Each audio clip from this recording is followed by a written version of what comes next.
आज के इस वीडियो में हम समष्टि अर्थशास्त्र से रिलेटेड एक बहुत ही महत्वपूर्ण टॉपिक पर बात करने वाले हैं, जो कि राष्ट्रीय आय चैप्टर से है। सामान्य रूप से राष्ट्रीय आय के चैप्टर से राष्ट्रीय आय की विभिन्न अवधारणाओं के बारे में बहुत बार परीक्षाओं में प्रश्न पूछा जाता है और विद्यार्थी स्पेशली ये राष्ट्रीय आय के जो समीकरण हैं उन समीकरण को देखकर थोड़े से घबरा जाते हैं और सामान्य रूप से वह इन अवधारणाओं को छोड़ देना पसंद करते हैं। चूंकि राष्ट्रीय आय से रिलेटेड कोई भी गणितीय सवाल आता है तो वह इन अवधारणाओं पर ही आधारित होता है। इस कारण से अगर विद्यार्थी इन अवधारणाओं को छोड़ देता है तो वह गणितीय सवाल को भी हल नहीं कर पाता है और बहुत बड़ा नुकसान हो जाता है।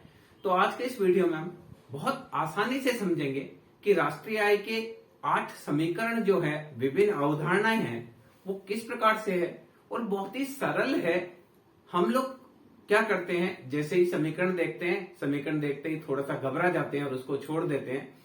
तो आज के इस वीडियो में हम अच्छी प्रकार से जानेंगे कि राष्ट्रीय आय की विभिन्न अवधारणाएं किस प्रकार की है, सकल घरेलू उत्पाद किसे कहा जाता है, शुद्ध घरेलू उत्पाद किसे कहा जाता है, सकल राष्ट्रीय उत्पाद क्या होता है, शुद्ध राष्ट्रीय उत्पाद क्या होता है, इसके अलावा राष्ट्रीय आय किसे कहा जाता है, व्यक्तिगत आय क्या होती है, खर्चोग्य आय क्या होती है, प्रति व्यक्ति आय क्या होती है। इन सारी चीजों को बहुत माइन्यूटली, बहुत बारीकी से हम अध्ययन करेंगे और इसमें आपको लगेगा कि बहुत ही सरल ये अवधारणाएं हैं, इसमें ऐसी कोई प्रॉब्लम नहीं है कि हम इसको छोड़ दें। तो देखिए, हम एक एक करके सारी अवधारणाओं को लेते हैं और उस पर डिस्कशन करते हैं। तो सबसे पहले हम बात करते हैं बाजार कीमत पर सकल घरेलू उत्पाद। देखिए, फर्स्ट मैं ले रहा हूं बाजार कीमत पर सकल घरेलू उत्पाद।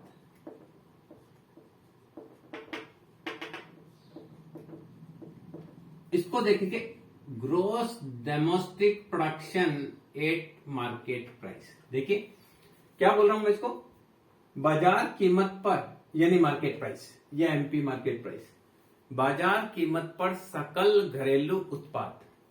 तो gross domestic production at market price क्या होता है, एक देश की भौगोलिक सीमा के भीतर देश के निवासियों के द्वारा, विदेशी निवासियों के द्वारा, कंपनियों के द्वारा जो भी वस्तुओं और सेवाओं का उत्पादन किया जाता है और जो अर्धनिर्मित वस्तुएं हैं उसको भी हम जोड़ देते हैं तो हमको प्राप्त होता है बाजार कीमत पर सकल घरेलू उत्पाद। एक बार मैं वापस रिपीट करता हूं, देश की भौगोलिक सीमा में जितने भी देश के निवासी रहते हैं, विदेशी जो रहते हैं, जितनी भी कंपनियां हैं, इन सबके द्वारा जो भी उत्पादन किया जाता है और जिसमें अर्धनिर्मित माल है उसको भी जोड़ दिया जाता है, उन सबका योग सकल घरेलू उत्पाद कहलाता है।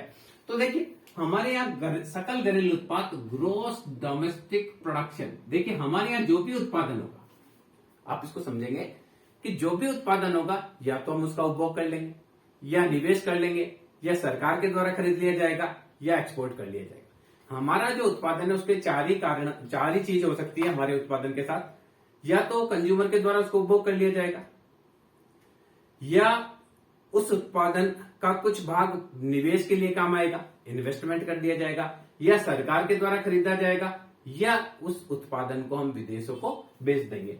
तो देखिए, सकल घरेलू उत्पाद या तो हम डोमेस्टिक कंजप्शन कर लेंगे सीडी, या इन्वेस्टमेंट में काम में ले लेंगे, या सरकार के द्वारा उसको खर्च कर लिया जाएगा या एक्सपोर्ट कर दिया जाएगा। जो भी उत्पादन है, इस उत्पादन के कुल 4 ही चीज हो सकती है। या तो हम डोमेस्टिक, जैसे भारत के किसान ने गेहूं का उत्पादन किया और हमारे द्वारा उस गेहूं का प्रयोग कर लिया गया, तो ये आएगा सीडी घरेलू उत्पाद। या उस गेहूं को किसी फैक्ट्री के द्वारा फ्यूचर में कुछ उत्पादन करने के लिए उस गेहूं को बीज के रूप में प्रयोग किया गया, ये इन्वेस्टमेंट ऑफ डोमेस्टिक। या सरकार के द्वारा 2.5 रुपए किलो गरीबों को अनाज देने के लिए या बच्चों के पोषाहार के लिए उस गेहूं को खरीद लिया गया, तो ये आ जाएगा आपका गवर्नमेंट डोमेस्टिक कंजप्शन। और या फिर उस गेहूं का हम निर्यात कर देंगे तो जो भी उत्पादन है उन सबकी चीजें यही हो सकती है। या सी जो है, सी स्टैंड फॉर उपभोग, सी का मतलब कंजप्शन, आई फॉर निवेश इन्वेस्टमेंट, जी फॉर गवर्नमेंट व्यय सरकारी व्यय, और एक्स फॉर निर्यात, ये सारी चीजें। अब देखिए सी का मतलब उपभोग है। उपभोग वस्तुएं तीन प्रकार की होती है, पहले से हम डिस्कस कर सकते हैं। उपभोग वस्तुएं तीन प्रकार की है। पहली ये है कि शीघ्र नाशवान उपभोग वस्तुएं होती है। तीन, ड्यूरेबल, नॉन ड्यूरेबल और सेमी ड्यूरेबल की हम बात करी थी। तो ड्यूरेबल उपभोग वस्तुएं जैसे फ्रिज है, टीवी है, वॉशिंग मशीन है, मकान है, दुकान है, ये सारी क्या है, ड्यूरेबल कंजप्शन गुड्स है। दूसरी हमने बात करी थी सेमी ड्यूरेबल कंजप्शन गुड्स, इसमें मैंने आपको एग्जांपल दिया था, चप्पल है, कपड़े हैं, जूते हैं, पेन है, ये सेमी ड्यूरेबल है। और नॉन ड्यूरेबल जो कंजप्शन गुड है, इसमें समोसा, कचौरी इत्यादि की बात करी थी। तो जो टोटल देखिए टोटल कंजप्शन जो होता है, हम जो कुल खर्चा करते हैं, ये कुछ पैसा हम घरेलू वस्तु पे खर्च करते हैं, कुछ वस्तुओं पर, कुछ पैसा हम इम्पोर्टेंट वस्तुओं पर खर्च करते हैं। यानी हमारा जो उपभोग है वो दो प्रकार का होता है। कुछ उपभोग हमारा घरेलू वस्तु पर होता है और कुछ उपभोग विदेशी वस्तुओं पर भी होता है। जैसे हम चाइनीज खिलौने खरीदते हैं तो ये उपभोग इम्पोर्टेंट वस्तु पर है। अगर हम देश में निर्मित उत्पाद खरीदते हैं तो ये सीडी आएगा। विदेशों से हम जैसे विदेशी उत्पाद खरीदते हैं, जैसे रेडमी हमने मोबाइल खरीद लिया, चाइना में बना हुआ हमने लाइटें खरीद ली, तो ये सीएम आ जाएगा। तो यह देखिए इससे आएगा सीडी, डोमेस्टिक निकालेंगे तो आएगा सी माइनस सी। क्या करेंगे, इस सी में से सीडी को घटाएंगे तो सीएम आ जाएगा। क्या करना है, सी माइनस सीएम करेंगे तो क्या आएगा, सीडी, यही मैंने यहां लिखा है। दूसरी देखिए जो निवेश है, वो निवेश भी दो प्रकार का है। सर मान लीजिए कोई फैक्ट्री डल रही है, तो फैक्ट्री में कुछ वस्तुएं तो देश की लगेगी और कुछ वस्तुएं हो सकती है विदेश से मंगाई जाए। तो कुल निवेश में डोमेस्टिक निवेश भी होता है और विदेशी भी निवेश होता है, टोटल मिलाकर कुल निवेश होता है। तो अगर मैं डोमेस्टिक निकालूं तो कुल निवेश में से मेरे को आयातित निवेश को घटाना पड़ेगा, तो डोमेस्टिक निवेश आ जाएगा। अगर हम सोचते हैं कि देश का कुल कितना निवेश है, तो इस आई में से आई एम को हम घटाएंगे तो आ जाएगा आई डी। ये देखिए आई डी बराबर आई माइनस आई एम। इसी प्रकार से सरकार के द्वारा जो व्यय किया जाता है, वो कुछ सरकार के द्वारा घरेलू वस्तुओं पर व्यय किया जाता है और कुछ सरकार जो विदेशी वस्तुएं होती है उस पर सरकार व्यय करती है। तो अगर हम देखें कि सरकार के द्वारा घरेलू वस्तुओं पर कितना व्यय किया गया, तो सरकार के कुल व्यय से विदेशी वस्तुओं पर सरकार ने कितना व्यय किया वो हम घटा देंगे तो घरेलू सरकार का व्यय आ जाएगा। अब आप इसको वापस इस प्रकार से समझिए कि अगर हमको घरेलू कंजप्शन देखना है तो हमारा कुल उपभोग पर हमने जो खर्चा किया उसमें से विदेशी वस्तुओं पर कितना खर्चा किया वो निकालेंगे, तो बचा हुआ ये होगा कि हमने घरेलू वस्तुओं पर इतना खर्च किया। इसी प्रकार हमने जो कुल निवेश किया, कुल निवेश आई किया, उसमें से विदेशी वस्तुओं पर जितना निवेश किया उसको घटा देंगे तो ये हमारा घरेलू निवेश आ जाएगा। ये हमारा इक्वेशन नंबर 1 है, इक्वेशन नंबर 2 है, इक्वेशन नंबर 3 है। तो ये देखिए इक्वेशन नंबर 1, 2 और 3 को मैं रखता हूं तो देखिए क्या होगा, GDP gross domestic production at market price, CD की जगह मैं लिख रहा हूं सी माइनस सीएम, आईडी की लिख रहा हूं आई माइनस आई एम। ये देखिए आईडी बराबर आई माइनस आई, जीडी की जगह लिख रहा हूं जी माइनस जीएम प्लस एक्स। ये हो गया, मैं समीकरण 1, 2, 3 को मिटा रहा हूं। तो यहां देखिए ये हमने कर दिया, सी की जगह सी माइनस सीएम रख दिया, आईडी की जगह आई माइनस आई एम रख दिया, जीडी की जगह जी माइनस जीएम रख दिया और लास्ट में एक्सपोर्ट। तो यहां देखिए अब क्या होगा, GDP at market price C plus I plus G plus plus को मैंने एक तरफ कर दिया प्लस एक्स। अब ये बचा आयातित वस्तु का उपभोग, आयातित वस्तु का निवेश और सरकार के द्वारा आयातित वस्तु जो है। तो ये हो गया जीडीपी मार्केट प्राइस हो गया आपका consumption plus investment plus government expenditure plus export minus ये सारा इंपोर्ट है, ये निजी लोगों ने इंपोर्ट किया, ये निवेश के लिए इंपोर्ट है, ये सरकार का इंपोर्ट है। इस पूरे को मैं लिख देता हूं एम, सारा इंपोर्ट मिलाकर। तो gross domestic production at market price हो जाएगा C plus I plus G plus X minus M. ये आपको एक याद रखना है। तो सकल घरेलू उत्पाद जो है, सकल घरेलू उत्पाद का सूत्र क्या हुआ? C plus I plus G plus X minus M. C का मतलब उपभोग, I का मतलब निवेश, G का मतलब सरकारी व्यय, X फॉर निर्यात एक्सपोर्ट, M फॉर इंपोर्ट यानी आयात। तो ये हमारा हुआ बाजार कीमत पर सकल घरेलू उत्पाद। अब देखिए, सकल घरेलू उत्पाद से शुद्ध घरेलू उत्पाद निकालना है। ये तो देखिए, इसके लिए मैं एक गोल्डन रूल आपको बताता हूं जो हर समय में लागू होगा। जब भी आपको नेट निकालना हो, जब भी आपको नेट निकालना हो तो आपको ग्रोस में से डेप्रीशिएशन को घटाना है। सब में यही लागू होगा। जब भी आपको शुद्ध निकालना है तो सकल में से मूल्यह्रास को घटा देंगे तो शुद्ध प्राप्त हो जाएगा। शुद्ध निवेश आपको निकालना है तो सकल निवेश से डेप्रीशिएशन घटा दीजिए, शुद्ध निवेश आ जाएगा। शुद्ध उपभोग निकालना है तो सकल उपभोग में से डेप्रीशिएशन घटा दीजिए। हर में जब भी आपको शुद्ध निकालना हो सकल में से डेप्रीशिएशन को घटा देंगे। तो यहां देखिए, जीडीपी नेट डोमेस्टिक प्रोडक्शन, देखिए नेट डोमेस्टिक प्रोडक्शन निकालना है, एमपी। तो नेट जब निकालना है तो क्या करना है? ग्रॉस डोमेस्टिक प्रोडक्शन में से डेप्रीशिएशन को घटाना है। मूल्यह्रास को शुद्ध घरेलू उत्पाद निकालने के लिए क्या होता है? शुद्ध घरेलू उत्पाद, बाजार कीमत पर शुद्ध घरेलू उत्पाद ज्ञात करने के लिए सकल घरेलू उत्पाद में से मूल्यह्रास को घटाया जाता है। अब मूल्यह्रास क्या है? ये हमने कल चर्चा करी थी। मूल्यह्रास एक बार मैं वापस करता हूं। मूल्यह्रास, डेप्रीशिएशन क्या है? 3 प्रकार के डेप्रीशिएशन कल हमने डिस्कस किए थे। एक नॉर्मल वियर एंड टियर, कोई भी वस्तु काम में लेंगे धीरे धीरे घिसेगी, वो घिसावट में है। जो भी चीज आप काम में ले रहे हैं, मैं इस पेन को काम में ले रहा हूं, धीरे धीरे ये लिखता हूं, लिखने के साथ इसकी स्याही कम हो रही है, डेप्रीशिएशन हो रहा है। आप कार यूज कर रहे हैं, कार को जैसे जैसे आप चलाएंगे वो घिसती चली जाएगी। जो कपड़ा आप पहन रहे हैं धीरे धीरे उसकी कैपेसिटी कम होती चली जाएगी, वो डेप्रीशिएशन है। हर चीज घिसती है, मकान हो, दुकान हो, वाहन हो, सब चीज का वैल्यू धीरे धीरे कम होता है। आप जो कपड़े पहन रहे हैं उसका वैल्यू कम होता है। जो आप जूते पहन रहे हैं धीरे धीरे घिसेंगे, एक दिन टूट जाएंगे। जो उस पेन से आप लिख रहे हैं धीरे धीरे धीरे उसकी स्याही खत्म हो जाएगी, रिफिल खत्म हो जाएगी, वो डेप्रीशिएशन है। जो कपड़े आप पहन रहे हैं धीरे धीरे धीरे वो फट जाएंगे एक समय, ये डेप्रीशिएशन है। तो एक डेप्रीशिएशन होता है नॉर्मल वियर एंड टियर। दूसरा डेप्रीशिएशन होता है एक्सीडेंटल। कुछ डेप्रीशिएशन एक्सीडेंटल भी होता है। जैसे ये शर्ट पहना हूं, कहीं आका आ जाए, शर्ट फट जाए।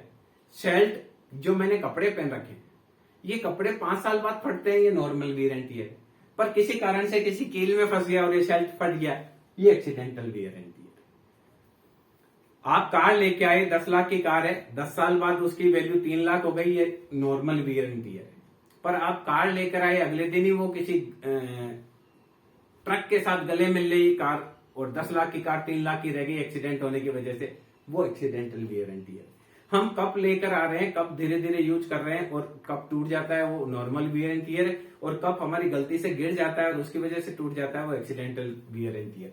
अब एक्सीडेंटल वियर एंड टियर भी 2 प्रकार के हो सकते हैं, मैन मेड हो सकता है और बाय चांस हो सकता है। मैन मेड का मतलब मनुष्य के द्वारा, देखिए बाय चांस, अचानक आप कार चला रहे थे, आपका मोबाइल आया, मोबाइल आके आप मोबाइल में देखने के लगे और कार एक पेड़ से जाके टकरा गई, ये बाय चांस। आप कप यूज कर रहे थे, कप टेबल पे पड़ा था, आप पढ़ रहे थे, आप किताब को इधर उधर खींच रहे थे और ध्यान नहीं रहा, कप नीचे गिर गया, वो बाय चांस। पर आपके हाथ में कप था और किसी ने कुछ काम बता दिया या घर वालों ने कह दिया कि ज्यादा मोबाइल मत देखा कर, गुस्से में आपने कप फोड़ दिया, ये मैन मेड है। हड़ताल होती है, रोडवेज की बस के कांच फोड़ देते हैं, ये मैन मेड है। टैक्सी है, टैक्सी को गिरा देते हैं, टैक्सी की आग लगा देते हैं, वो क्या है? ये मैन मेड डेप्रीशिएशन है। तीसरा डेप्रीशिएशन होता है बाय टेक्नोलॉजिकल एडवांसमेंट। जब नई तकनीक आती है तो बाजार से पुरानी तकनीक की वैल्यू घट जाती है। पुराने समय में हम ये बोर्ड यूज किया करते थे तो एक ब्लैक बोर्ड हुआ करता था, हम चौक से लिखा करते थे, या एक ग्रीन बोर्ड हुआ करता था, उस पर चौक से लिखा करते थे। अब हम ये व्हाइट बोर्ड ले आए तो ग्रीन बोर्ड को हमने रद्दी में डाल दिया। इसका मतलब है उस बोर्ड का डेप्रिसिएशन हो गया क्योंकि नई तकनीक आ गई, और हो सकता है कुछ समय बाद यहाँ स्मार्ट बोर्ड लग जाए और ये बोर्ड है इसकी भी वैल्यू घट जाए। तो जब नई तकनीक आती है तो पुरानी तकनीक प्रचलन से बाहर हो जाती है, उसको भी टेक्नोलॉजिकल एडवांसमेंट कहते हैं। पुराने समय में पंखे होते थे, पंखे के बाद कूलर आए थे, पंखे चलन से कुछ बाहर हो गए। अब आजकल एसी आ गए तो कूलर को भी क्या कर रहे हैं, कबाड़ियों को बेच रहे हैं। ये क्या है, टेक्नोलॉजिकल एडवांसमेंट की वजह से डेप्रिसिएशन है, यानी मूल्यह्रास है। तो यहां देखिए शुद्ध घरेलू उत्पाद ज्ञात करने के लिए क्या करते हैं, सकल घरेलू उत्पाद में से क्या कर देते हैं, मूल्यह्रास को घटा देते हैं। तीसरी चीज देखिए, ये जो उत्पादन है ये दो प्रकार से निकाला जा सकता है। ये तो आपको डेप्रिसिएशन समझ में आ गया। अब ये सकल घरेलू उत्पाद है या शुद्ध घरेलू उत्पाद है, दो प्रकार से नापा जा सकता है। एक मार्केट वैल्यू पे नापा जा सकता है और एक फैक्टर कॉस्ट पे नापा जा सकता है। तो इसकी बात हम करते हैं। देखिए जीडीपी दो प्रकार से हो सकती है, जीडीपी एट मार्केट प्राइस और जीडीपी एट फैक्टर कॉस्ट। ये है बाजार मूल्य पर सकल घरेलू उत्पाद, और ये है साधन लागत पर सकल घरेलू उत्पाद।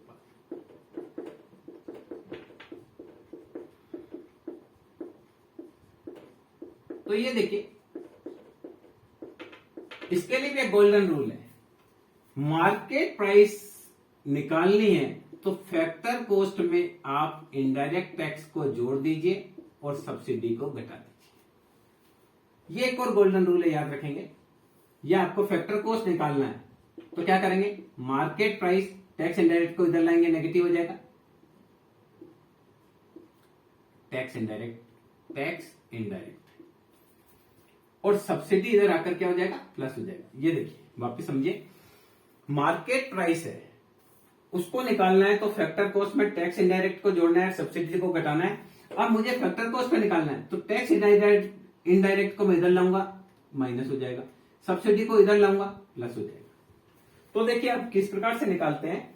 जब भी आपको, ये भी एक गोल्डन रूल है, जब भी आपको फैक्टर कॉस्ट निकालना है तो मार्केट प्राइस से इनडायरेक्ट टैक्स को घटाएंगे और सब्सिडी को जोड़ेंगे। इनडायरेक्ट टैक्स क्या होता है, वह कर जो लगाया किसी और पर जाता है, वह कर जो जिस व्यक्ति पर लगाया जाता है वह व्यक्ति उस कर को नहीं चुकाकर कोई दूसरे व्यक्ति पर उसका कर का हस्तांतरण कर देता है। इस प्रकार के कर को अप्रत्यक्ष कर कहा जाता है। यानी अप्रत्यक्ष कर वह कर होते हैं जो जिस व्यक्ति पर लगाए जाते हैं उसके द्वारा नहीं चुकाकर किसी और व्यक्ति के द्वारा चुकाए जाते हैं, उसे अप्रत्यक्ष कर कहा जाता है। मैंने पिछले वीडियो में भी इसकी बात की थी। जैसे वेट जो लगता है, सेंटर वेट और स्टेट वेट लगता वस्तु पर है, पर ये वेट ग्राहकों के द्वारा चुकाया जाता है। बिक्री कर लगता है दुकानदार पर है, पर ग्राहक वो दुकानदार उसमें मूल्य में जोड़कर हमसे वसूल कर लेता है। हालांकि अब बिक्री कर नहीं लगता है क्योंकि एक ही कर आ गया, वेट वैल्यू एडेड टैक्स आ गया। पर जब बिक्री कर लगता था तो बिक्री कर लगता था दुकानदार पर चुकाते हम मूल्य में जोड़ देता था और हमारे द्वारा चुकाया जाता था। तो जो कर लगा तो दुकानदार पर है, पर चुकाया ग्राहक के द्वारा जा रहा है, वो है अप्रत्यक्ष कर। यानी अप्रत्यक्ष कर वह कर होता है जिसके भार का हस्तांतरण संभव है, जिस व्यक्ति पर कर लगाया जाता है। जैसे उत्पादन कर कंपनियों पर लगाया जाता है, पर कंपनी अपने मूल्य में जोड़ लेती है, वो हमको चुकाना पड़ता है। इसी प्रकार से सीमा शुल्क जो लगता है, कस्टम ड्यूटी, वो लगता जो माल आयात करता है उस पर लगाया जाता है, पर वो आयात वस्तु के मूल्य में जोड़ लेता है, हमको चुकाना पड़ता है। ये सारे प्रकार के कर को अप्रत्यक्ष कर कहते हैं, टैक्स इनडायरेक्ट। दूसरा होता है सब्सिडी। सरकार कुछ वस्तुओं को लागत से कम मूल्य पर बेचती है, उसको सब्सिडी की संज्ञा दी जाती है। खाद का एक कट्टा 500 रुपए का बनता है, सरकार उसको 250 रुपए में बेचती है, 250 रुपए अपनी तरफ से सब्सिडी देती है। इसी प्रकार से रसोई गैस का सिलेंडर 800 रुपए का होता है, सरकार उसको 600 रुपए में देती है, वो एक सब्सिडी है। सरकार के द्वारा 17 रुपए किलो गेहूं खरीदा जाता है और उसी गेहूं को गरीबों को, बीपीएल से नीचे वालों को 2.5 रुपए किलो बेचा जाता है, वो एक सब्सिडी है। तो इसके अंदर क्या करना है कि जब भी हमको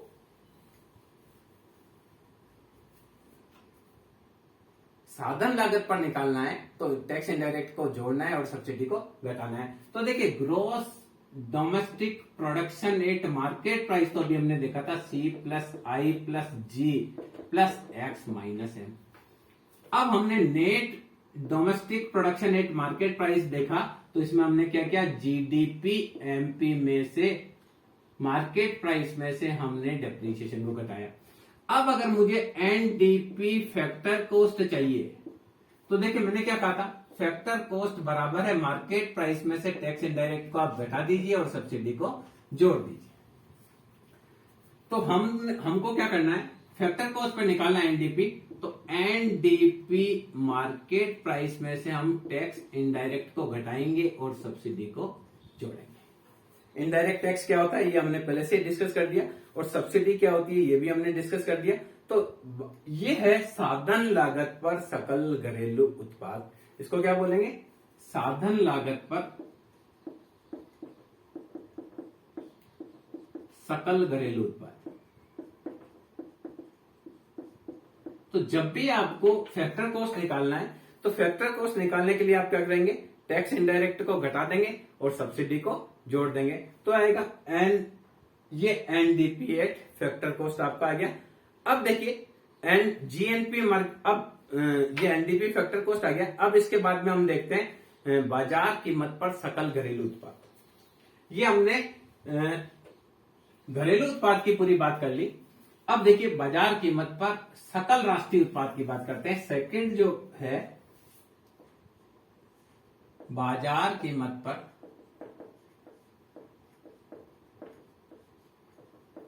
सकल राष्ट्रीय उत्पाद।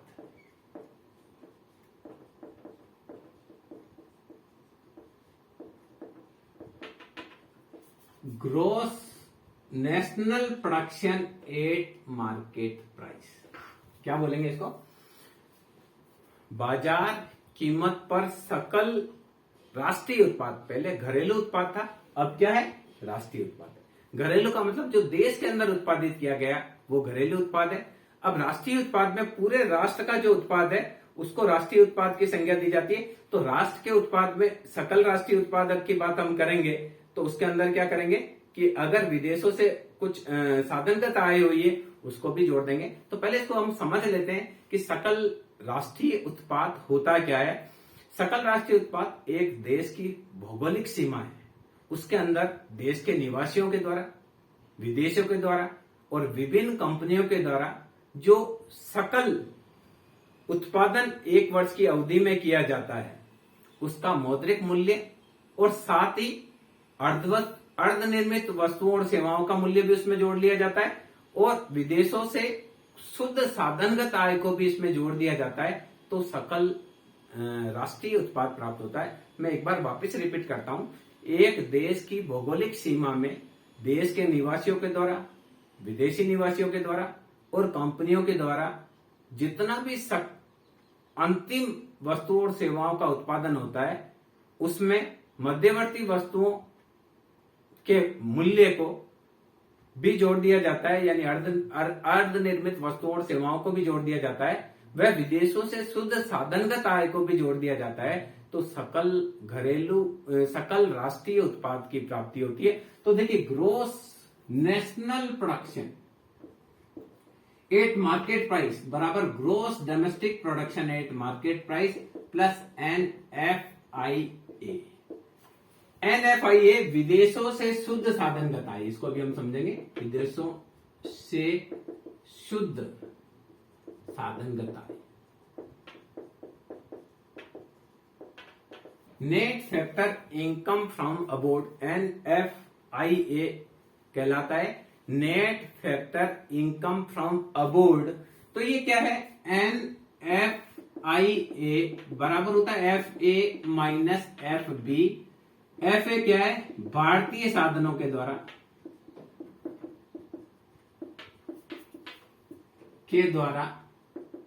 विदेशों में अर्जित आय। अभी हमें, और FB क्या है, विदेशी साधनों के द्वारा देश में अर्जित आय। देखिए अब क्या है, विदेशों से शुद्ध साधनगत आय की हम बात कर रहे हैं। भारत के बहुत सारे व्यक्ति विदेशों में काम करते हैं, भारत के डॉक्टर्स विदेशों में काम करते हैं, भारत के इंजीनियर्स विदेशों में काम करते हैं, हमारे कुछ लोग घरेलू नौकर के रूप में विदेशों में काम करते हैं, कुछ कारपेंटर जाकर विदेशों में काम करते हैं, कुछ जो बिल्डिंग मटेरियल का काम करते, बिल्डिंग बनाने का काम करते हैं, कारीगर है, मजदूर है, वो विदेशों में जाकर अपना काम करते हैं। तो भारतीय, जो भी भारतीय नागरिक है विदेशों में जाकर काम करते हैं। हमारे यहाँ बहुत सारे लोग UAE में काम करते हैं, ईरान में काम करते हैं, इराक में काम करते हैं, अमेरिका जाते हैं, जापान जाते हैं, स्विट्जरलैंड जाते हैं, बेल्जियम जाते हैं, बहुत सारे कंट्रीज में भारतीय फैले हुए हैं। तो भारतीय साधन वहां पर क्या कमा रहे हैं, भारतीय साधनों के द्वारा विदेशों में अर्जित आय, मान लीजिए 50,000 करोड़ कमाते हैं, करोड़ डॉलर विदेशों में कमाते हैं। और विदेशी साधन भी हमारे यहाँ काम करते हैं, विदेशी इंजीनियर हमारे यहाँ पुल बनाने में सहयोग करते हैं, विदेशी जो बहुत हमारी बड़ी बड़ी विदेशी कंपनियां, बड़े बड़े प्लांट लगते हैं, उसमें बहुत सारे इंजीनियर आकर काम करते हैं, विदेशी डॉक्टर आकर हमारे यहाँ इलाज करने का काम करते हैं। इसके अलावा नेपाल से बहुत सारे चौकीदार नेपाल से आए हुए बहुत सारे लोग हमारे यहाँ चौकीदारी का काम करते हैं। तो बहुत सारे विदेशी साधन भी, विदेशी लोग भी हमारे यहाँ काम करते हैं। और मान लीजिए वो यहाँ से 30,000 करोड़ कमा कर जाते हैं वर्ष में। तो विदेशों से शुद्ध साधनगत आय क्या है, भारतीय साधनों ने विदेशों में क्या कमाया और विदेशी साधनों ने हमारे यहाँ क्या कमाया, उन दोनों का अंतर ही नेट फैक्टर इनकम फ्रॉम अबॉर्ड होता है। मान लीजिए हमारे साधन 50,000 करोड़ डॉलर कमा के आए और यहाँ से 30,000 करोड़ डॉलर विदेशी लेके गए, तो विदेशों से शुद्ध साधनगत आई हुई 20,000 करोड़ डॉलर की। तो जब हम सकल राष्ट्रीय उत्पादन निकालते हैं, तो सकल राष्ट्रीय उत्पादन ज्ञात करने के लिए हम सकल घरेलू उत्पादन में विदेशों से शुद्ध साधनगत आय को जोड़ देते हैं। और GNP/MP का आपको पता है क्या है, तो GNP/MP GDP की जगह हम लिखेंगे C+I+G + X - M + NFIA। ये आपकी किताब में दिया होगा।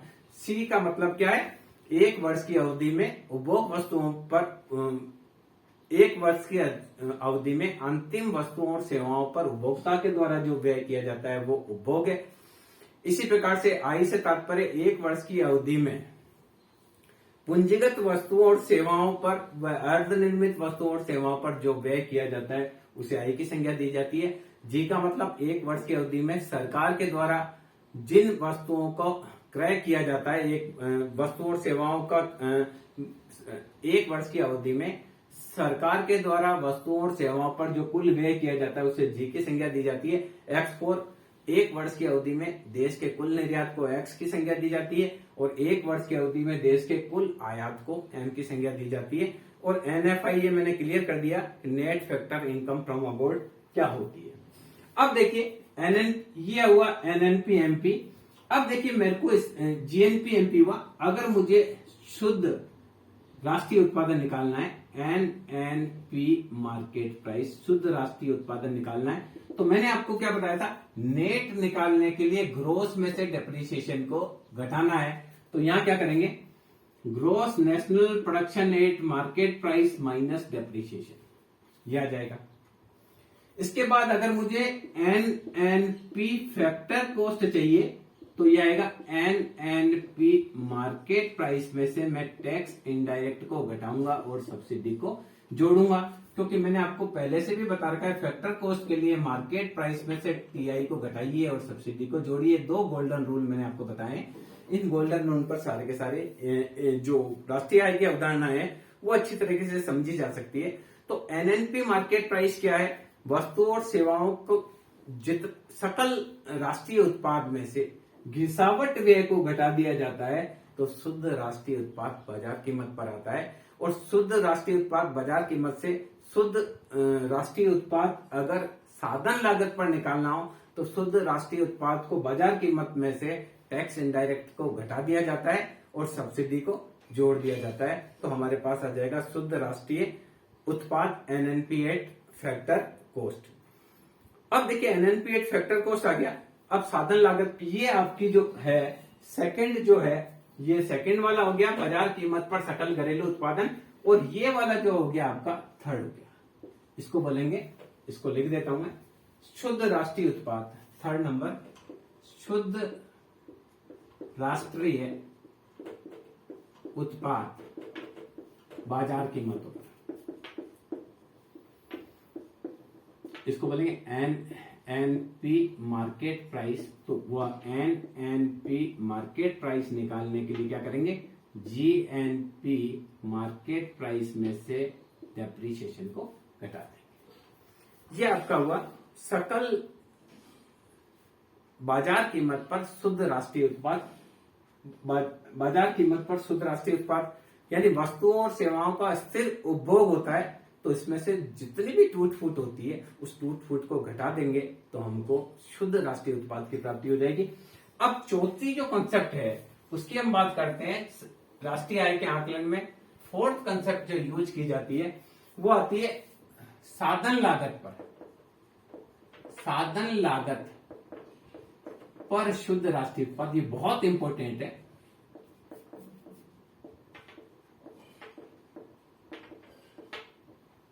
NNP एट फैक्टर कोस्ट, साधन लागत पर शुद्ध राष्ट्रीय उत्पाद। ये चौथी कंसेप्ट राष्ट्रीय आय के रूप में होती है, साधन लागत पर शुद्ध राष्ट्रीय उत्पाद। तो NNP फैक्टर कोस्ट निकालने के लिए क्या करेंगे, NNP मार्केट प्राइस में से टैक्स इनडायरेक्ट को घटा देंगे और सब्सिडी को जोड़ देंगे। जैसा कि हमने पहले से भी देखा कि टैक्स इनडायरेक्ट किसको कहा जाता है, ये जो है देश की राष्ट्रीय आय को नापने का सबसे अच्छा माप NNP एट फैक्टर कोस्ट को माना जाता है। तो NNP फैक्टर कोस्ट निकालने के लिए NNP मार्केट प्राइस में से टैक्स इनडायरेक्ट को घटाया जाता है और सब्सिडी को जोड़ा जाता है। तो बहुत इजी है, एक ही कंसेप्ट पर हम काम कर रहे हैं, आसानी से आपको सारी चीज समझ में आ जाएगी। तो NNP फैक्टर कोस्ट इस प्रकार से निकाला जा सकता है। इसके अलावा NNP factor cost, NNP factor cost के लिए सारे साधनों की आय को जोड़ देंगे तो भी शुद्ध राष्ट्रीय उत्पाद प्राप्त हो जाएगा। जैसे लगान के रूप में क्या प्राप्त होता है, ब्याज के रूप में क्या प्राप्त होता है, तो हम देखें rent plus interest plus wage plus profit. इस प्रकार से अगर सारे साधन जैसे रेंट को जोड़े, रॉयल्टी को जोड़े, इसके अलावा मजदूरों का वेज है उसको जोड़ दिया जाए, जो पूंजीपति है उनको इंटरेस्ट मिलता है उसको, यानी उत्पादन के जो भी साधन, भूमि, पूंजी, श्रम, प्रबंध और सांस, ये सारे के सारे साधन को जो पैसा प्राप्त होता है, भूमि को लगान मिलता है, भवनपति को किराया मिलता है, पूंजीपति को ब्याज मिलता है, मजदूर को मजदूरी मिलती है, प्रबंधक को वेतन मिलता है, ये सभी प्रकार के जो साधन को प्रतिफल मिलता है उनको भी हम जोड़ देंगे तो NNP हमको फैक्टर कोस्ट प्राप्त हो जाएगा। ये राष्ट्रीय आय का सबसे अधिक माप, उपयुक्त माप है, इसे ही राष्ट्रीय आय की संज्ञा दी जाती है। हमेशा राष्ट्रीय आय बराबर होता है NNP फैक्टर कोस्ट, इसी को राष्ट्रीय आय बोलते हैं। ये हमारा पांचवा हो सकता है NNP, यानी राष्ट्रीय आय किसे कहते हैं, शुद्ध राष्ट्रीय उत्पाद साधन लागत पर जो होता है उसे ही राष्ट्रीय आय की संज्ञा दी जाती है। कुछ किताबों में इसको NNP फैक्टर कोस्ट ही लिखा है, जबकि कुछ जगह राष्ट्रीय आय के रूप में भी इसको लिखा गया है। अब देखिए इसके बाद आता है निजी आय की बात आती है, फिर व्यक्तिगत आय की बात आती है, फिर खर्चयोग्य आय की बात आती है। तो उसकी बात हम आगे बात करते हैं। निजी आय क्या होती है, प्राइवेट इनकम। ये हमारा पांचवा कंसेप्ट है, प्राइवेट इनकम।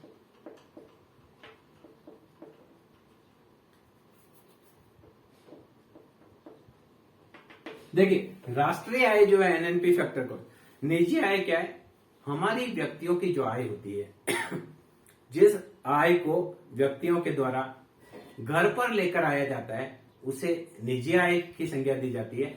अगर हमको बेरोजगारी भत्ते के रूप में आय प्राप्त हुई है तो भी हमारी इनकम है, वृद्ध व्यक्तियों को पेंशन के रूप में आय प्राप्त हुई है तो भी उनकी निजी आय कहलाएगी, विधवाओं को पेंशन के रूप में आय प्राप्त हुई है तो भी वो निजी आय कहलाएगी, राष्ट्रीय ऋणों पर ब्याज जो है वो भी निजी आय में शामिल होगा।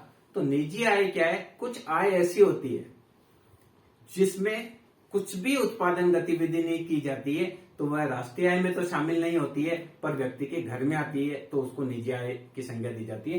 तो निजी आय निकालने के लिए क्या करेंगे, पीआई, इसको मैं इसको पीआई का नाम देता हूं, पर्सनल इनकम इसको हम कह सकते हैं। निजी आय जो पर्सनल इनकम है, तो इसके अंदर देखिए personal income, national income NI, मैंने आपको पहले ही बताया एनएनपी फैक्टर कॉस्ट को एनआई बोलते हैं। एनआई में transfer payment by government to house holders, transfer payment by rest of world to house holders, plus interest on public डेब्ट minus social security contribution minus public profit of public sector unit. देखिए निजी आय में वह आय जो हमारी आय का हिस्सा है पर राष्ट्रीय आय का हिस्सा नहीं है, वो हम जोड़ देंगे, और वह आय जो राष्ट्रीय आय का हिस्सा है पर हमको नहीं मिलता है उसको घटा देंगे, तो क्या कन्वर्ट हो जाएगी, निजी आय कन्वर्ट हो जाएगी। तो राष्ट्रीय आय में देखिए सबसे पहले जोड़ते हैं transfer payment by government to house holders, यानी सरकार के द्वारा परिवारों को जो हस्तांतरण भुगतान दिया जाता है। हस्तांतरण भुगतान का अर्थ यह है कि वह भुगतान जो सरकार के द्वारा हमें बिना कुछ कार्य के लिए दिया जाता है उसको हस्तांतरण भुगतान की संज्ञा दी जाती है। बिना कुछ कार्य के लिए जो भुगतान दिया जाता है उसको हस्तांतरण भुगतान कहते हैं। जैसे सरकार के द्वारा वृद्ध व्यक्तियों को पेंशन दी जाती है, बच्चों को छात्रवृत्ति दी जाती है, विधवाओं को पेंशन दी जाती है, ये जो भुगतान है ये ट्रांसफर पेमेंट है। इसके बदले में व्यक्ति को कुछ काम नहीं करना पड़ता है। वृद्ध व्यक्तियों को ऐसा नहीं कि सरकार के यहाँ जाकर कुछ काम करना पड़ता है, या छात्रवृत्ति प्राप्त करने के लिए छात्र को ऐसा नहीं कि सरकार के यहाँ 2 घंटे रोज काम करना पड़ता है। तो सरकार के द्वारा बिना कोई उत्पादन गतिविधि के जो भुगतान किया जाता है वो निजी आय का तो हिस्सा होता है पर राष्ट्रीय आय का हिस्सा नहीं होता है, क्योंकि इसमें कोई भी उत्पादन गतिविधि नहीं हुई। तो सरकार के द्वारा जो हस्तांतरण भुगतान है, जैसे पेंशन, छात्रवृत्ति, इसी प्रकार से रेस्ट ऑफ वर्ल्ड, विदेशों से जो रेस्ट ऑफ वर्ल्ड से परिवारों को कोई भुगतान प्राप्त होता है, कोई विदेशियों के द्वारा परिवारों को अनुदान दिया जाता है या सहायता दी जाती है या पेंशन दी जाती है, वो निजी आय का हिस्सा होती है पर उसके अंदर कोई उत्पादन नहीं होता है, इसलिए राष्ट्रीय आय का हिस्सा नहीं होती है। तो ये है transfer payment by rest of world to house holders, शेष विश्व के द्वारा जो हस्तांतरण भुगतान दिया जाता है परिवार को। इसके अलावा देखिए थर्ड होता है इंटरेस्ट ऑन पब्लिक डेब्ट, राष्ट्रीय ऋणों पर ब्याज। राष्ट्रीय ऋणों पर ब्याज, इंटरेस्ट ऑन पब्लिक डेब्ट। हम हमारे द्वारा किसान विकास पत्र खरीदे जाते हैं, इंदिरा विकास पत्र खरीदे जाते हैं, पोस्ट ऑफिस में पैसा जमा कराया जाता है, तो उस पर जो ब्याज मिलता है उसके बदले भी हमको कुछ काम नहीं करना पड़ता है। तो इस कारण से वो उत्पादक गतिविधि नहीं होने की वजह से राष्ट्रीय आय में नहीं जुड़ता है, पर चूंकि वो पैसा हमारे घर पर आता है इसलिए उसको व्यक्तिगत आय में जोड़ा जाता है। इंटरेस्ट ऑन पब्लिक डेब्ट, जैसे किसान विकास पत्र है, इंदिरा विकास पत्र है, इस पर राजलक्ष्मी बॉन्ड है, इन पर जो ब्याज मिलता है उनको राष्ट्रीय आय में नहीं जोड़ा जाता पर व्यक्तिगत आय में जोड़ा जाता है। इसके अलावा देखिए सोशल सिक्योरिटी कंट्रीब्यूशन, सामाजिक सुरक्षा अंशदान।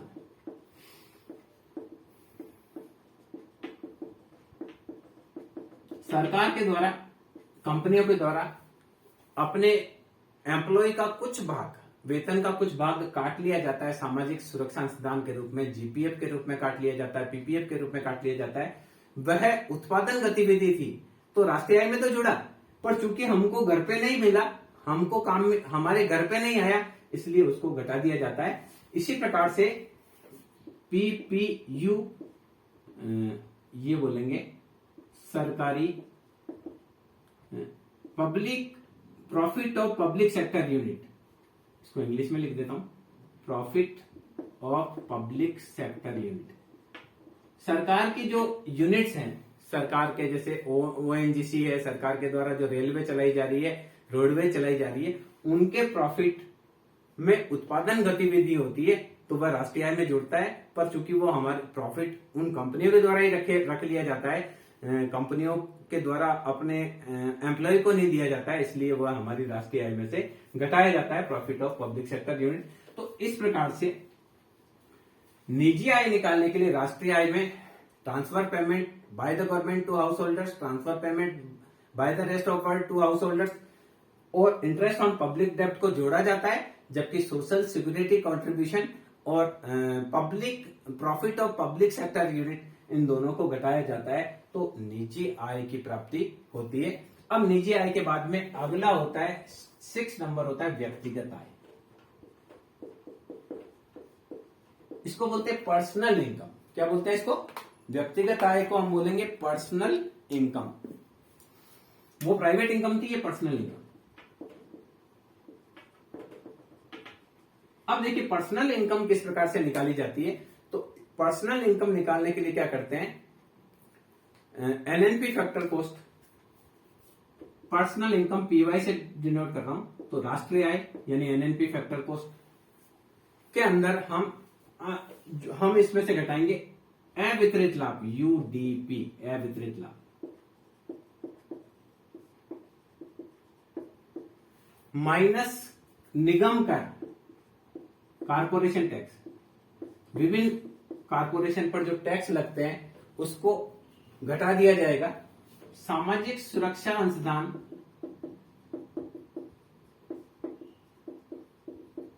इसको भी घटा दिया जाएगा, plus transfer payment by government to house holders, transfer payment by rest of world to house holders को जोड़ दिया जाएगा और इंटरेस्ट ऑन पब्लिक डेब्ट जोड़ दिया जाएगा। तो कहने का तात्पर्य क्या है, वो तीन तो ये पहले वाले हैं जो हैं, राष्ट्रीय आय में ये तीनों तो जोड़ने ही है। इसके अंदर जो चेंज है वो चेंज है अवितरित लाभ, लाभ का कुछ अंश है जो कि बांटा नहीं जाता, तो वो भी हमारी पर्सनल इनकम नहीं बन पाएगा।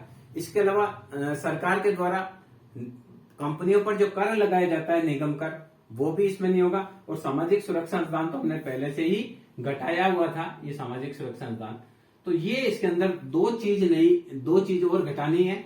इसको हम अगर पीपीयू नहीं हो, अगर पीपीयू शून्य है, तो ऐसी स्थिति में हम इसको कर सकते हैं कि इसके अंदर जो है राष्ट्रीय आय में से दो चीज को घटानी, बाकी देखिए पर्सनल इनकम में वो यूं का यूं ही है, आप यूं भी लिख सकते हैं पी वाई बराबर P I minus UDP minus TC, ये भी कर सकते हैं अगर पीपीयू 0 है। आप पीपीयू को छोड़ भी सकते हैं। तो व्यक्तिगत आय निकालने के लिए क्या करते हैं, निजी जो आय है आपकी, उस निजी आय में से अवितरित लाभ को आप घटा दीजिए और निगम कर को घटा दीजिए, तो आपको पर्सनल इनकम की प्राप्ति हो जाएगी। बहुत ज्यादा टफ नहीं है, यानी हस्तांतरण भुगतान। अब आती है छठी कंसेप्ट, 7th कंसेप्ट ये है कि क्या आय को हम खर्च कर सकते हैं, खर्च योग्य आय क्या होती है। तो देखिए खर्च योग्य आय के लिए क्या करते हैं, 7वां कंसेप्ट है खर्च योग्य आय, डिस्पोजेबल इनकम।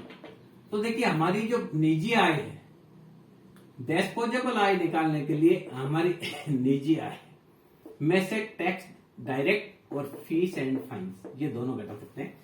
हमारी जो निजी आय है, सारी की सारी जो पर्सनल इनकम है, उस पर्सनल इनकम को हम खर्च नहीं कर सकते। या व्यक्तिगत आय जो है, निजी आय नहीं बोलकर हम बोलेंगे व्यक्तिगत आय, जितनी भी हमारी व्यक्तिगत आय है, उस पूरी व्यक्तिगत आय को हम खर्च नहीं कर सकते। सबसे पहले हमको कर चुकाना पड़ेगा, डायरेक्ट कर। हमारी इनकम पर आयकर लगाया गया है, तो वो आयकर हमको चुकाना पड़ेगा। बची हुई आय को ही हम खर्च कर सकते हैं। दूसरी, हमारे पर अगर कोई जुर्माना लगाया गया है, जैसे बिना लाइसेंस आप स्कूटर चला रहे थे, बिना मास्क आप कोरोना काल में बाहर घूम रहे थे, तो आपको जो जुर्माना लगाया वो चुकाना पड़ेगा। इसके अलावा जो फीस है, सरकार के द्वारा निर्धारित फीस है कि आपको मकान में रहने के लिए इतनी फीस देनी पड़ेगी, रोड पे घूमने के लिए इतनी फीस देनी पड़ेगी। अगर इसी प्रकार की कोई फीस सरकार के द्वारा लिखी है, तो जितनी भी इनकम है, उस इनकम में से सबसे पहले हमको कर देना पड़ेगा, डायरेक्ट कर, इनकम कर, आयकर हमको देना पड़ेगा। और फीस और वह जुर्माने जो हमारे पर लगाए गए, वो चुकाने के बाद जो बची हुई आय है, इस बची हुई आय को हम या तो खर्च कर सकते हैं या बचा सकते हैं। जो बची हुई आय है उसको हम खर्च भी कर सकते हैं और बचा भी सकते हैं। ये हमारी आय का है, खर्च योग्य आय। ये टोटल राष्ट्रीय आय के कुल 7 कंसेप्ट है जो कि बहुत इंपॉर्टेंट है। अब हम बात करते हैं आगे कि राष्ट्रीय खर्च योग्य आय किसको कहते हैं। एक राष्ट्र के सारे व्यक्तियों की जो खर्च योग्य आय होती है उसको जोड़ेंगे तो राष्ट्रीय खर्च योग्य आय होगी। और प्रति व्यक्ति आय निकालने के लिए क्या करते हैं, प्रति व्यक्ति आय का हम 8वां कंसेप्ट लेते हैं, प्रति व्यक्ति आय। प्रति व्यक्ति आय के लिए क्या करते हैं, राष्ट्रीय आय में जनसंख्या का भाग देते हैं तो प्रति व्यक्ति आय प्राप्त हो जाती है। और प्रति व्यक्ति आय से ही किसी देश के नागरिकों की आर्थिक स्थिति की जानकारी प्राप्त होती है। यदि किसी देश के नागरिकों की प्रति व्यक्ति आय ज्यादा है तो यह माना जाएगा कि वह वहां के नागरिक बहुत अच्छा जीवन यापन करते हैं। संसार के जितने भी विकसित देश हैं उनके नागरिकों की प्रति व्यक्ति आय अधिक होती है। जो विकासशील देश है उनकी प्रति व्यक्ति आय मीडियम स्तर की होती है और जो गरीब देश है उनकी प्रति व्यक्ति आय बहुत ही कम होती है। इसके अलावा राष्ट्रीय खर्च योग्य आय जो है, राष्ट्रीय खर्च योग्य आय निकालने के लिए एक और कंसेप्ट की हम बात कर लेते हैं। सामान्य रूप से ये बहुत कम पूछा जाता है पर फिर भी हम एक बात डिस्कस कर लेते हैं, राष्ट्रीय खर्च योग्य आय।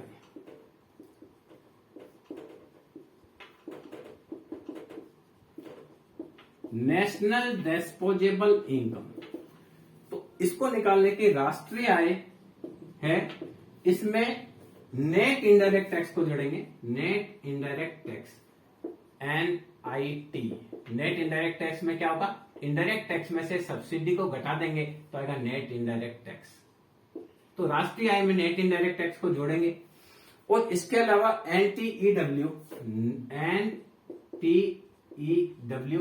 NTEW क्या है, net transfer earning from the rest of world, विदेशों से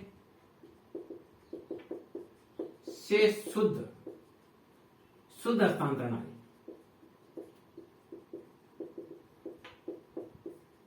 यानी हमने विदेशों को 10,000 करोड़ की सहायता दी, विदेशों ने हमको 20,000 करोड़ की सहायता दी, तो नेट हमारे पास 10,000 करोड़ ही बचा, 20,000 करोड़ आए। मान लीजिए विकसित देश है, बड़े देश है, वो हमको हमारे नागरिकों को देते हैं विदेशों से शुद्ध साधनगत आय। विदेशी बड़े देश हमारे को देते हैं, हम अपने छोटे देशों को देते हैं। उन्होंने हमको 5,000 करोड़ की सहायता हमारे नागरिकों को दी, हमारे नागरिकों ने 2,000 करोड़ की सहायता और गरीब देशों को दी, तो नेट हमारे पास क्या बचा, 3,000 करोड़ बचा। तो राष्ट्रीय खर्च योग्य आय निकालने के लिए राष्ट्रीय आय में नेट इनडायरेक्ट टैक्स को जोड़ा जाता है और net transfer income from the rest of world को जोड़ा जाता है, तो ये खर्च योग्य राष्ट्रीय आय प्राप्त होती है। इस वीडियो में हमने राष्ट्रीय आय के विभिन्न अवधारणाओं को बहुत ही सिंपलेस्ट वे में जाना और मैं समझता हूं कि आपको समझ में आया होगा कि सकल घरेलू उत्पाद किसे कहा जाता है, शुद्ध घरेलू उत्पाद किसे कहा जाता है, सकल राष्ट्रीय आय क्या है, शुद्ध राष्ट्रीय आय क्या है, बाजार कीमत पर शुद्ध राष्ट्रीय आय किसे कहा जाता है, साधन लागत पर शुद्ध राष्ट्रीय आय किसे कहा जाता है, निजी आय क्या होती है, व्यक्तिगत आय क्या होती है, व्यक्तिगत आय से किसको हम खर्च योग्य आय कहेंगे। इस सारे कंसेप्ट को हमने इसमें डिस्कस किया। आप इस वीडियो को एक से अधिक बार देखेंगे तो आपको आसानी से ये सारे के सारे कंसेप्ट समझ में आ जाएंगे। वीडियो की एक लिमिटेशन होती है तो इस वीडियो पर हम बहुत ज्यादा डिस्कशन नहीं कर पाते हैं, फिर भी मैंने ये प्रयास किया है कि हर एक चीज आपके साथ में शेयर करूं।